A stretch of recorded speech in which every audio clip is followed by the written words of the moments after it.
Sungguh-sungguh Allah sangat ridho ketika seorang hamba itu makan ketika sesuap nasi dia muji Allah, ketika minum seteguk nasi dia muji Allah. Itu kalau orang diridhoni Allah itu wali betul. Itu untuk jadi wali itu gampang, kamu makan ridho, kamu ninjak buminya Allah ridho seneng, kamu hidup keseharian aman seneng. Nah ini supaya sampean kita semua ngaji betapa panduan Rasulullah untuk menggapai ridho Allah itu banyak yang keseharian sekali. Saking kesehariannya banyak dalam hadis dan itu sahih. Nabi menyebut hal-hal yang keseharian. Hatta ma tas'alu fi imra'atika, kamu punya uang kemudian istri kamu bisa makan, itu ibadah. Bahkan sebagian ibadah itu dicontohkan Nabi yang akhirnya diprotes sahabat, yaitu wa fi buti ahadikum sedekah, kamu menggauli istri kamu itu ya sedekah. Sampai sahabat bilang yang benar ya Rasulullah, ayati ahaduna syahwatahu wa huwa lahu ajrun, masa urusan biologis urusan syahwat kemudian dia dapat pahala. Nabi menjawab, alai salawadu'aha fi haramin akana alaihi wisrun, bagaimana kalau dia meletakkan ke yang tidak benar, itu kan dosa. Nah hal-hal seperti ini yang saya ingin teman-teman semua, saya juga agak ingin ngaji demi Anda juga agak ingin. Itu dosa sekali ngaji kok pesanan kelompok tertentu itu nggak boleh. Islam itu untuk semua. Jadi ya cuma karena di depan saya jenengan ya seakan-akan jenengan korbannya. Itu ada ilmunya dalam usul fikih itu. Jadi orang itu harus ngaji usul fikih. Nama yang disebut, mungkin Mas Sufyan masih ingat zaman ngaji usul fikih. Nama yang disebut itu tidak jaminan sebagai prioritas perintah. Jadi misalnya gini, kebetulan yang di depan Nabi itu Abu Dzar. Nabi ya bilang, ya Abu Dzarin ini uhibbuka misalnya, atau ya Mu'ad ini uhibbuka, atau ya Abu Hurairah ini uhibbuka misalnya. Banyaklah riwayat yang Nabi nyebut ya Abu Dzarin, ya Mu'ad, ya Abu Hurairah. Kemudian misalnya Nabi meneruskan khitab, ini uhibbuka, saya mencintai kamu, fakul dubur sholatin, atau sebagian riwayat disebut fala tada'anna dubura kulli sholatin Allahumma inni ala dzikrika wa syukrika wa husni ibadatik. Saya mencintai kamu, siapa saja, Mu'ad bisa, Abu Dzar bisa sahabat. Saya mencintai kamu, mohon kalau habis sholat kamu jangan lupa wiridan Allahumma a'inni ala dzikrika wa syukrika wa husni ibadatik. Ya Allah, tolong kami permudah supaya mudah ingat engkau. Anda tidak bisa mentang-mentang, wong nama saya Parmin, nama saya Purnomo, itu yang diperintahkan Mu'ad misalnya. Jadi yang disebut satu, tapi khitab itu untuk siapa saja. Saya teruskan ya. Jadi saya mohon semua kita melakukan kebaikan itu, kalau dalam kaidah fikih disebut al yakin la yuzalu bisyak. Banyak kebaikan yang kebenarannya itu 100%, tidak punya efek samping ke pihak lain, ke kelompok lain, ke komunitas lain. Yaitu tadi misalnya Anda makan dan itu murah sekali, hanya butuh satu piring, setiap punyaan kamu muji Allah, setiap minum kamu muji Allah. Itu redaksinya Rasulullah SAW disebut Allah sangat ridho ketika seorang hamba makan kemudian dia memuji Allah, atau minum kemudian dia muji Allah. Logikanya gampang, negara seperti ini yang kamu harapkan bentuknya kayak apa, mertua, ipar, komunitas, tetangga, itu nyata terjadi itu kan belum pasti. Sementara yang mesti terjadi adalah kamu butuh makan, kalau tidak mati, butuh minum, kalau tidak mati, butuh bumi yang nyaman ditempati, kalau tidak kita juga mati. Sebab itu Allah kalau menyebut nikmatnya itu hal-hal yang keseharian. Alladzi at'amahum min ju'. Allah itu siapa? Allah itu yang menciptakan kamu bisa makan, tidak berlebihan. Allah itu yang menciptakan kondisi sosial itu ideal. Zaman Nabi itu ya ada orang munafik, orang-orang pilihan Allah itu juga diuji orang sekelilingnya yang macam-macam. Semua diuji sesuai konteks zaman dan waktu. Nah, tapi ada ibadah-ibadah yang selalu disarankan Nabi. Sampai Nabi itu pernah ditanya, ayul islami khairun ya Rasulullah, Islam terbaik itu gimana? Jawaban Nabi itu unik, itamu to'am, Islam terbaik itu ya makan-makan, jangan santai-santai. Ketika Allah menyebut beberapa kebaikan, falak tahamal akobah, wa ma adrokan apa? Mal akobah. Terusannya apa? Fakku rokobah. Terusannya apa? Au it'amun fi yaumin di masubah. Ya, atau acara makan-makan itu juga Islam. Kenapa? Ya bayangkan kalau tidak ada makanan, kita mati kan? Kondisi sosial tidak ideal itu Anda masih gak apa-apa, tapi kalau Anda tidak makan, Anda tidak minum, Kamu punya istri cerewet masih bisa hidup, punya mertua cerewet masih bisa hidup. Tapi kalau tidak makan bisa mati. Berarti penting mana istri sama makan? Penting mana? Makan. Semoga istri Anda dengar. Nanti kamu disuruh makan tapi pulang deh. Itu kalau dibahasakan makan masih memahami. Penting mana nasi satu piring dengan istri. Nggak ada nasi mati, nggak ada istri belum mati. Penting mana? Gak berani jawab kan? Nah, ternyata Anda ada garang kan di depan istri. Jadi saya mohonlah, mungkin Mas Sufyan Sauri tadi yang bisa bantulah teman-teman tuh ngaji yang keseharian saja. Karena kita nyari ridho Allah itu berdasar firman Allah, dan firman Allah itu menyebut keseharian tuh riang gampang. Itu tadi misalnya wa min ayatihi manamukum billaili wan nahar. Termasuk ayat-ayat Allah itu kamu tidur. Maka dulu itu ada guyonan, ada tokoh Mu'tazilah, kelompok dalam Islam yang berpikir manusia itu bisa menentukan ikhtiarnya sendiri. Karena saya bisa duduk, ingin duduk, ingin berdiri, berdiri. Karena kelompok ini nggak terima kalau semua kehendak Allah, nanti bagaimana kalau semua kehendak Allah kok ada hisab ya, ada sanksi. Lucunya itu dia akhirnya, ini cerita ya, mencintai seorang perempuan cantik sekali. Dan itu dia menjadi ahli sunnah itu oleh hal-hal yang sepele. Karena istrinya cantik, ya namanya suami istri itu hubungan intim. Terus ditanya, Mas masih ingin lagi? Masih. Silahkan diulang lagi. Wah ya tidak bisa. Katanya manusia bisa menentukan yang diinginkan. Itu tobat itu. Itu nggak bisa ditobatkan Mas Sufyan Ats-Tsauri. Orang cantik yang mudah nobatkan orang itu orang cantik. Segampang itu. Akhirnya kita tahu, makanya kalau dalam kitab Hikam itu disebut al-aqil mayyakul madza yaf'alu wa hubi wal ghafil mayyakul madza af'al. Orang yang punya akal karena sadar ini wilayah Allah, semua milik Tuhan, itu dia tiap hari berpikir besok Allah akan melakukan apa terhadap dunia ini. Kamu merencanakan suatu, mau plesir ternyata gempa, mau wisata ke Rusia ternyata perang. Kamu tidak pernah tahu apa yang akan terjadi besok. Wa ma tadri nafsum madza taksibu ghadan. Tapi anda semua kita ini sering punya jadwal permanen. Makanya saya kalau diundang siapa saja bisa takdir. Yang jelas Gus ini acara penting.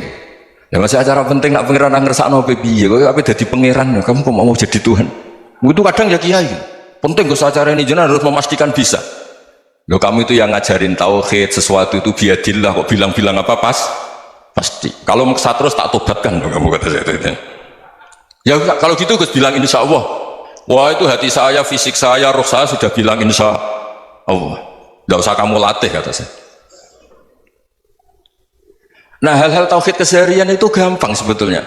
Wal ghafil yaqulu madza af'al. Tapi orang yang lupa Allah dia setiap hari bilang besok apa? Kita bisa melakukan apa? Seakan-akan dia itu aktor, dia penting, dia subjek permanen, dia. Padahal kita ini hanya objek kehendak Allah Subhanahu wa taala. Karena kita yakin sesuatu yang terjadi di alam raya ini kita tidak bisa apa-apa. Makanya saya sering ngaji, sering bilang saya, ketika Anda mensifati Allah, dia yang menghidupkan, sudah itu tanamkan, sehingga ketika kita mati santai saja. Kenapa santai? Allah punya cara menghidupkan kita. Zaman kita hidup juga gak tahu caranya ngelola jantung, ngelola paru-paru. Kamu juga gak tahu ngelola oksigen yang tidak beracun, tidak mengandung polusi. Tahu-tahu hidup. Gak ingin tua ya tahu-tahu tua, gak ingin mati tahu-tahu mati. Selama ini kita hidup juga gak tahu apa sebetulnya. Hanya gaya tok, punya jadwal, punya planning. Kalau kamu bisa menentukan pilihan Anda, pasti Anda istrinya cantik, 4 neriman semua, kona'ah semua. Nyatanya enggak kan? Ada 1 jelek, cerewet. Oh itu kan, nyatanya enggak bisa apa-apa Anda kan? Dan kamu bawa mati lagi. Itu kan, istri Anda juga gitu, punya keinginan, punya suami yang ganteng, yang jabat, yang neriman, yang enggak poligami. Ya enggak kesampaian juga. Kalau kita ngitung tingkat kegagalan kita itu gagal terus. Ya kan? Nah, terus ingat Allah, madza yaf'alu wa bi. Orang yang punya akal selalu berpikir Allah itu menghendaki apa terhadap saya. Loh, sama-sama orang melihat orang yang serius, itu kata Anda itu pemikir berat, serius, senang punya tokoh yang merengut karena kamu anggap serius. Tapi sebagian orang anggap orang yang serius itu wong merengut, wong masam, wong muka kok ditekuk. Jadi sama itu hati, ya muqallibal qulub tsabbit qalbi ala dini, karena kita nggak tahu cara berpikir kita tentang orang lain, tentang sekeliling kita. Misalnya kita orang baik yang jenis ngrumat fakir miskin, ada orang bangun masjid mewah itu janggal. Apa artinya masjid mewah kalau banyak orang kelaparan? Tapi kalau yang jenis pendidikan, apa artinya masjid mewah kalau tidak bisa ngaji? Nanti yang jenis infrastruktur, apa artinya ini kalau semuanya punya sudut pandang yang berbeda-beda. Dan Islam mengapresiasi semua kebaikan. Tapi katakan semua kebaikan itu adalah kehendak Allah Subhanahu wa taala. Karena apapun baik Anda itu pakai fasilitas yang diberikan oleh Allah Subhanahu wa taala. Sehingga ini yang disebut qulillah tsumma darhum fi khawdihim yal'abun. Ya, kembali tadi ke tema-tema bahwa keseharian Anda ini sudah Islami. Saat Anda tidak bisa melakukan apa saja. Saya sering ada jenazah, biasanya kalau tetangga meninggal saya sering disuruh ngelepas. Saya bilang orang ini baik. Karena sering ngelamun di rumah, sering nganggur di rumah. Ditanya sama anaknya, kenapa Gus nganggur baik? Ya kalau dia nganggur artinya juga agak berbuat sesuatu yang maksiat kan?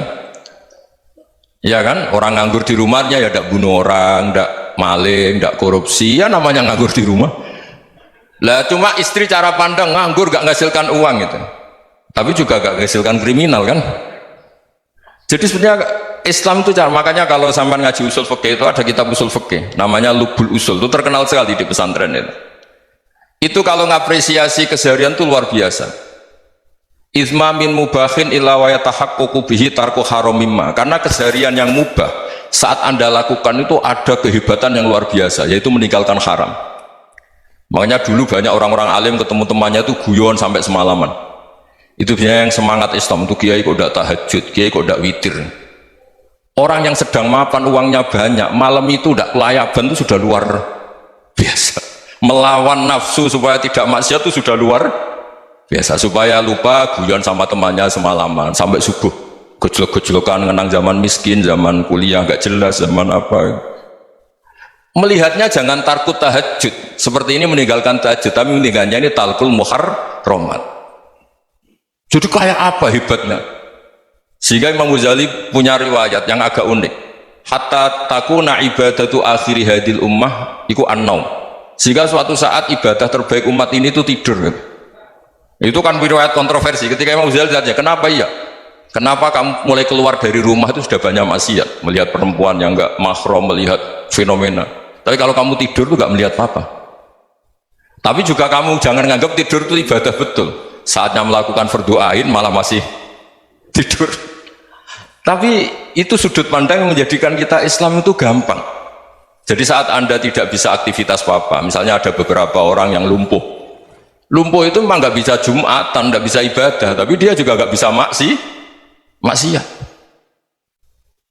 Tidur itu memang Anda saat itu tidak bisa tahajud, tidak bisa witir, tapi saat itu ada zina, ada maling, tidak gosipkan orang, tidak bully orang, tidak menanamkan kebencian, tidak hasud.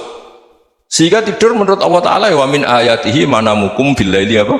Wan-nahar. Karena di tidur itu selain ada unsur istirahat, jaga stamina, juga ada unsur meninggalkan beberapa keburukan.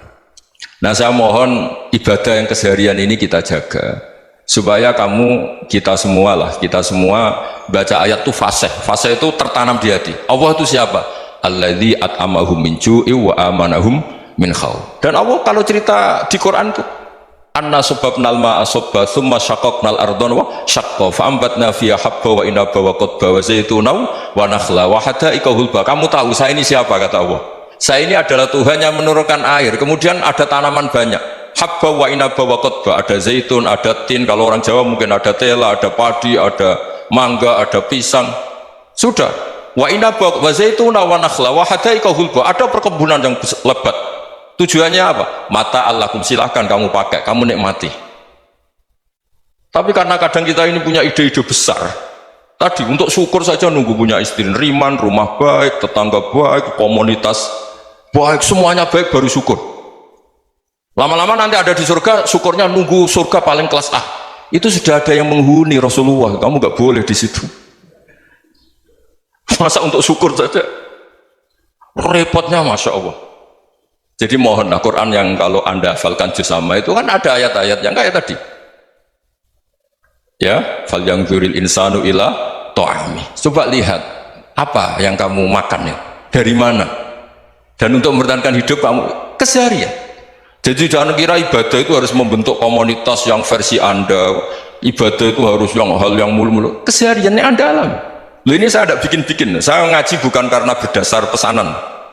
Itu ayat yang saya baca kan betul ada ayatnya kan. Fal yang dzuril insanu ila tu'amih anna sobabnal ma'a sobba thumma syaqaqnal ardo syaqqa fa ambasna fiha habba wa inaba wa qadba wa zaituna wa nakhla wa hada'iqa ghulba. Terusannya apa? Mata'al lakum, silakan kamu nikmati. Mata itu silakan kamu nikmati. Ya kayak sampean dikasih hidangan ya makan. Ya sudah makan, habis makan ya minum, habis itu ngantuk ya tidur. Ya sudah normal-normal saja. Kayak apa indahnya Islam? Tapi Anda mencari Islam yang gimana lagi? Nah itu yang diajarkan guru-guru kita, diajarkan sanad kita sampai Wali Songo, sampai Rasulullah SAW. Bahwa pada akhirnya ada jihad, ada perang. Itu dulu memang perang, bukan membunuh, beda. Dulu kita dijajah Belanda ya perang, dan itu normal karena kita dijajah. Jadi ketika orang lain ingin baik sama kita, wa in ahadum minal musyrikin astajaruka ya fajirhu hatta yasma'a kalam Allah. Kalau mereka ingin baik ya kita baik. Makanya ada istilah musta'man, mu'ahad. Kalau mereka ingin damai, berdampingan dengan kemajmukan ya itu yang lebih baik. Karena memang Islam menghormati proses perdamaian. Wa in janahu lis-salmi ya fajnah lah. Kalau ingin damai ya kita harus damai.